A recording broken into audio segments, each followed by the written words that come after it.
Bonjour, nous sommes aujourd'hui le 1er février 2022. Tout comme les marchés développés, les marchés émergents restent fébriles en ce début d'année. Le Brésil se redresse, mais la Corée plonge. Dans un contexte de resserrement monétaire américain, les valeurs de croissance sont vendues de manière indiscriminée au profit des valeurs cycliques. Les valeurs financières profitent des anticipations des hausses de taux, l'énergie, hors Russie, profite des tensions sur le prix du pétrole et les métaux anticipent une demande accrue en 2022. Tout cela dans un contexte de hausse de dollar face à l'euro. La situation chinoise reste difficile. La politique zéro Covid continue d'affecter la demande interne et les valeurs de croissance cotées sur les marchés A sont particulièrement attaquées. Dans ce contexte qui profite aux valeurs cycliques, comment se comportent les fonds GEM-Web? Comme vous le savez, nos fonds sont orientés croissance et visent à profiter de la hausse structurelle du pouvoir d'achat des populations émergentes.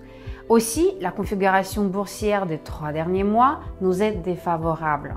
La consommation discrétionnaire est le secteur qui affiche la moins bonne performance en 2021, moins 29% en dollars contre plus 15% pour l'énergie. En janvier, cet écart de performance augmente et accentue notre sous-performance. Nombre de nos titres comme Globant, SI, Mercado Libre, Alpargatas, Tektronix, NIO, Central Testing ou encore Longigreen perdent plus de 20% sur le mois. Le potentiel de rebond sur ces titres survendus nous semble substantiel à horizon 12 à 18 mois. Nos actifs restent relativement stables. Ils s'élèvent désormais à 1,7 milliard d'euros.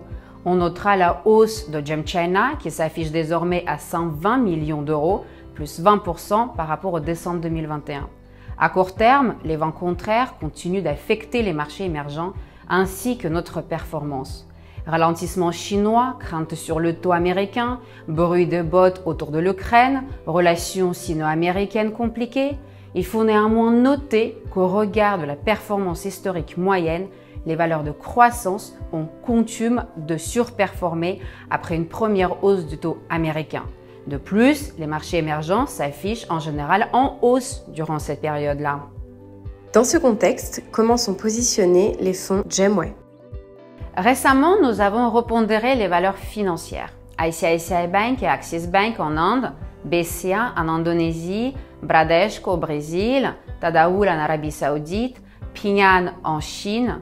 Elles constituent désormais 17% du fonds GEM Equity. Nous avons aussi profité des chutes récentes pour se repositionner sur des titres de consommation au Brésil et de technologie en Chine. Notre pondération chinoise reste élevée, 37,2% contre 32% pour l'indice. Lanterne rouge en 2021, les actions chinoises devraient profiter d'un environnement monétaire et fiscal plus favorable en 2022. Nous y attendons un rebond de l'activité domestique au cours du deuxième semestre de cette année. Comment voyez-vous les actions émergentes en 2022 après un début d'année chaotique? À moyen et long terme, le ciel va s'éclaircir. En Chine, bien sûr, avec un changement sur la politique monétaire et fiscale du pays. Ailleurs, les pays qui ont déjà resserré leur politique monétaire seront mieux armés face à la hausse des taux américains.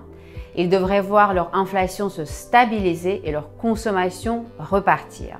Nous sommes donc optimistes pour 2022. Nous vous remercions de votre fidélité et de votre confiance en ces temps difficiles et vous souhaitons une très bonne année du tigre.